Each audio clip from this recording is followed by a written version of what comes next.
It was Halloween, the night when the veil between the living and the dead was said to be at its thinnest. For most, it was a night of costumes, candy, and parties. But for Mark, Emily, Chris, Anna, and David, it was something else entirely.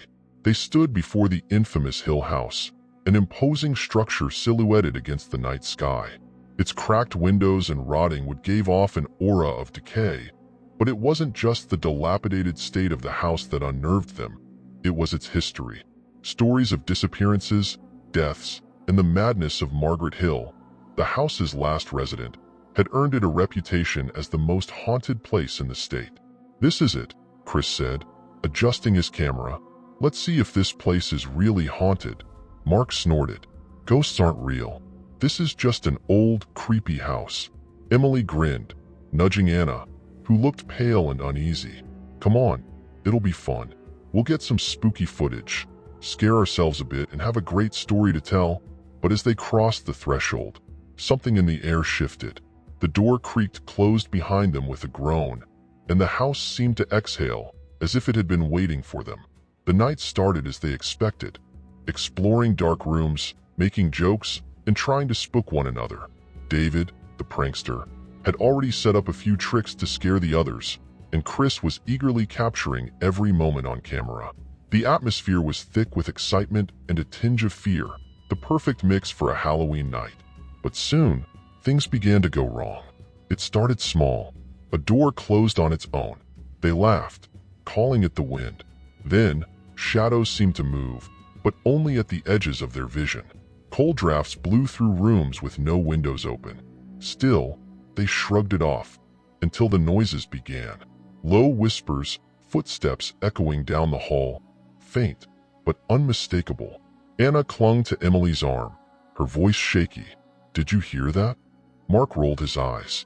"It's an old house. It's probably just settling." But even he couldn't deny the creeping sense of unease that was beginning to coil around them like a noose. In the attic, Emily found an old, dust-covered diary. The name on the cover sent a chill down her spine. Margaret Hill, the last woman to live in this house. The woman who went mad. Flipping through the pages, Emily read aloud. "He spoke to me today, from beyond. I hear him. Every night, his voice grows louder.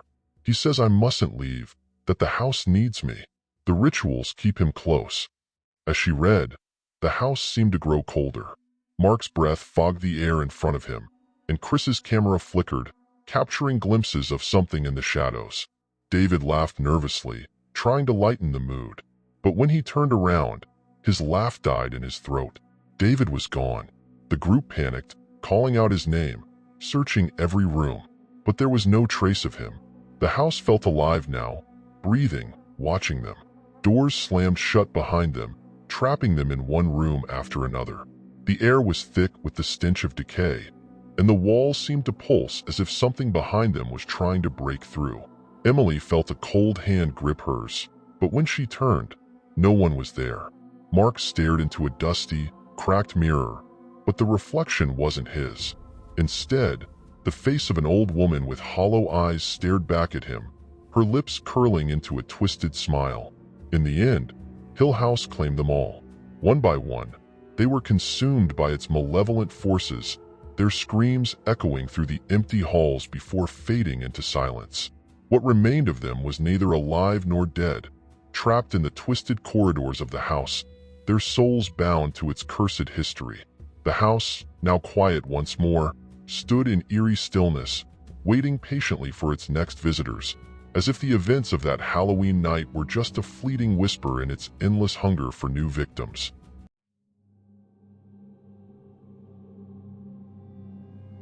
The wind howled through the trees outside the old Victorian house, its wooden beams creaking under the weight of the stormy Halloween night. Inside, the laughter of four friends echoed through the halls, oblivious to the sinister plans lurking just beyond the flickering porch lights. Megan stood in front of the mirror, adjusting her vampire costume for the 10th time, grinning at her reflection. "This party is going to be insane," she said, turning to Sophie, who was already dressed as a ghost. Ethan and Jake were in the living room, setting up the last of the Halloween decorations. "Jake, Ever the practical joker placed a fake, severed hand on the snack table. Perfect. This'll scare the hell out of people, he chuckled, tossing a handful of popcorn into his mouth. Ethan glanced out the window, a little uneasy. You sure this place isn't too creepy? Middle of nowhere. Storm rolling in? I mean, it feels straight out of a horror movie. Megan rolled her eyes. That's the point, Ethan. It's Halloween. People expect to be scared. As the night deepened, guests began arriving. Costumed bodies filled the house. Witches, zombies, clowns. The music blared, and the party roared to life. But amidst the celebration, something was off. The first sign that something was wrong came when the power flickered. Just a brief dimming of lights, enough to cause a few uneasy glances. Megan laughed it off. Cheap wiring, don't worry. But then came the noises. At first, they were subtle. A thud upstairs, a creak in the hallway. Sophie, nervous by nature, tugged at Jake's sleeve. Did you hear that? He shrugged. Old house. Probably just the wind. However, the tension in the air was growing, unnoticed by most. What the friends didn't realize was that their party had been infiltrated. Among the guests in elaborate costumes were strangers wearing grotesque, featureless masks. At first, they blended in with the crowd, just part of the fun, until they locked the doors. Suddenly, the music stopped. The lights cut out completely, plunging the room into darkness. Panic surged as the masked intruders made their move, grabbing random partygoers and shoving them to the floor. A chilling voice rang out from the dark. Nobody moves. Nobody leaves. The intruders had taken over the party. Megan, Jake, Sophie, and Ethan were forced to their knees alongside their terrified friends. The air was thick with fear. In the shadows, the leader of the masked intruders spoke again, his voice cold and emotionless. This isn't a robbery. It's a game, and the rules are simple. Survive the night. The friends exchanged horrified glances. They were trapped. As the night wore on, the masked intruders began to play their twisted game, forcing the guests into cruel scenarios designed to test their loyalty and break their spirits. Trust among the four friends began to fray. Sophie, always the paranoid one, accused Jake of knowing more than he let on. How did they know about this party? Jake, you invited strangers, didn't you? Jake, defensive, shot back. I didn't. It was just supposed to be a few people. How was I supposed to know they'd come? Ethan, usually the voice of reason, struggled to keep them calm. We can't turn on each other. That's what they want. But the pressure was getting to them all. The intruders' games became more vicious, pitting friend against friend, forcing them to choose who would face punishment next. The once close-knit group was falling apart. Amidst the chaos, Megan concocted a plan. We have to fight back, she whispered to Ethan. There's a back door in the kitchen. If we can get there, we might stand a chance. But doubt gnawed at her. What if one of them was in on it? One of the intruders? The thought made her stomach turn. Yet there was no time to dwell on it. Every minute brought them closer to death. They waited for a moment of distraction, a gap in the intruder's attention, and then made their move. But as they crept toward the kitchen, the reality of their situation hit them. One of the masked intruders was waiting, silently watching them from the shadows. With a sudden rush, the group found themselves in a violent struggle for survival. Fists flew, weapons were drawn, and the masks finally came off, revealing the true horror beneath. The leader of the intruders smiled, a face they all recognized. Betrayal hit like a punch to the gut. As dawn broke, the survivors, if any, staggered out of the house, the nightmare finally over. But the scars of the night ran deep, leaving them haunted by the faces behind the masks and the choices they had been forced to make. Some things, they realized, could never be undone. The legends of Raven's Forest were old, stretching back to the first settlers who mysteriously vanished within its dark expanse. Stories of cursed spirits, vengeful ghosts, and eerie disappearances were whispered in nearby towns.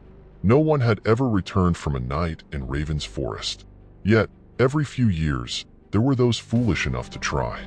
That Halloween night, a group of 5 friends, Sarah, Mark, Jess, David, and Liam, stood on the edge of the forest. The wind whispered through the trees as if warning them to turn back, but they laughed off the old myths. It was supposed to be a fun, spooky adventure, a break from their everyday lives. "We'll make it out alive," Mark joked as he slung his backpack over his shoulder. What's the worst that could happen? The truth was, they didn't believe in the curse. Not really. It was just a story, an excuse to feel a little thrill on a cold October night. As they made their way deeper into Raven's Forest, the air grew still, unnervingly silent. The dense canopy of trees blotted out the moon, casting strange shadows over the path. Occasionally, they heard the snap of a branch, but when they turned, there was nothing. Only the whisper of the wind through dead leaves. "This place gives me the creeps," Jess muttered, tightening her grip on her flashlight. "Relax," David said, although his own voice was strained. "It's just your imagination." They set up camp in a small clearing, far enough into the forest to avoid any noise from the road. But as the sun dipped below the horizon, the atmosphere seemed to shift. The silence was oppressive, heavy, as though the trees themselves were watching them. Sarah felt it first, a prickling sensation at the back of her neck. "Did you hear that?" she whispered, her eyes scanning the dark. "Just the wind," Liam replied, though his voice lacked conviction. As the group huddled around the fire, strange sounds began to emerge from the surrounding forest. Low whispers floated on the breeze, just out of earshot, but close enough to set their nerves on edge. The crackling of dry branches seemed too deliberate, too intentional. "It's probably just an animal," Mark said, though even he couldn't hide the unease creeping into his voice. But when they glanced toward the tree line, they saw fleeting shadows, figures that seemed to shift and disappear when looked at directly. David laughed it off, but the laughter felt forced. As the night wore on, Sarah became increasingly unsettled. Something wasn't right. She could feel it. Then, while gathering wood near the edge of the camp, she stumbled upon an old, tattered journal half buried under the leaves. Its cover was worn, the pages brittle, but the writing inside was still legible. The journal belonged to someone who had camped here years before. As Sarah flipped through the pages, her stomach twisted. The entries detailed a group much like theirs, a fun trip that turned to terror as they were stalked by something unseen. One by one, the journal described the members of the group vanishing, never to be found again. The last entry was scrawled in frantic, shaky handwriting. "It knows we're here. It's watching." That night, Mark disappeared. It happened without warning. One moment, he was there, laughing with the group. The next, he was gone, as if he had simply vanished into thin air. There were no signs of a struggle, no screams, no sounds, just nothing. Panic set in. They searched, calling his name until their voices were hoarse, but the forest was endless, swallowing their cries. "Mark!" Sarah shouted into the trees, but only silence answered. As the night wore on, the forest grew more hostile. The trees seemed to close in on them, branches reaching out like skeletal hands. Strange symbols appeared on the trunks of the trees around their camp, symbols none of them recognized. Liam, in his panic, ran into the forest, convinced he could find a way out. He never returned. When they found his body the next morning, it was twisted in ways that defied nature, his eyes wide open in horror. The terror was palpable now. The group realized the curse wasn't just a story. It was real, and it was coming for them next. Sarah clung to the journal, her only hope of understanding the nightmare they had stumbled into. It was then she found the final, damning passage. "The forest doesn't let you leave. It feeds on fear, on your mind, until you break. We are not the first, and we won't be the last." By dawn, only Sarah and Jess remained. Desperation clawed at them as they tried to navigate the ever-changing forest. Every path they took led them back to the campsite, as though the forest itself was toying with them. Shadows loomed closer now, no longer hiding at the edges. "I think we're being hunted," Jess whispered, her face pale with fear. But it was too late. The curse had already claimed her. As Sarah watched in horror, Jess was dragged into the darkness by unseen hands, her screams echoing through the forest. Alone, Sarah faced the spirit. She realized it wasn't enough to run. The curse fed on their fear.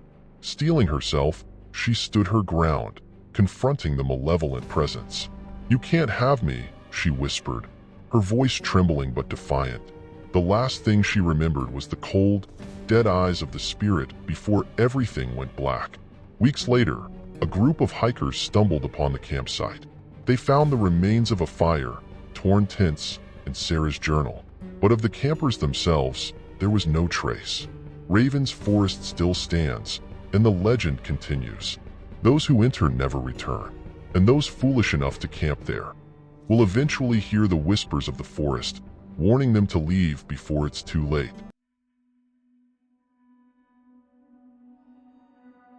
It was Halloween night, and Emily had the house all to herself. She was curled up on the couch, popcorn bowl in hand, watching horror movies with the lights turned down low. Flickering shadows danced on the walls as the screen flashed with frightening images, while eerie background music drifted through the room.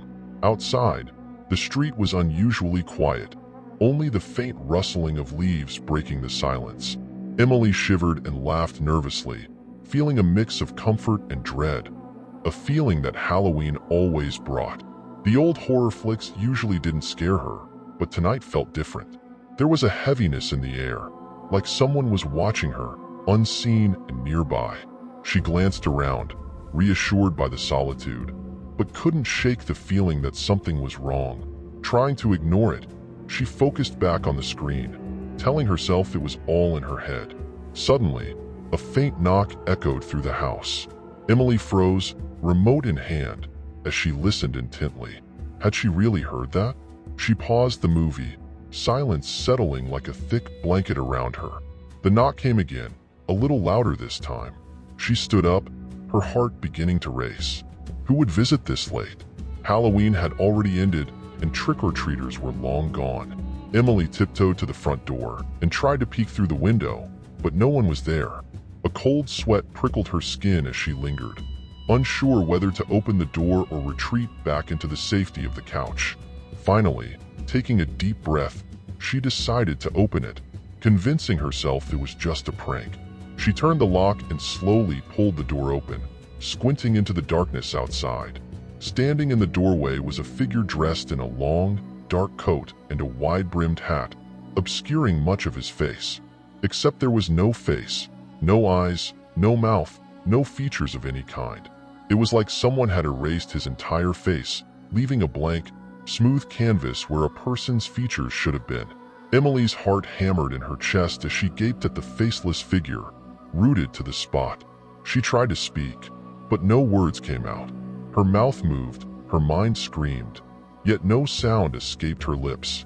The visitor simply stood there, unmoving, watching her with an expressionless void. Emily's entire body was gripped with terror, her instincts urging her to slam the door, yet her hands wouldn't respond. Finally, she managed to break free from her paralysis, slamming the door shut and locking it in one swift motion.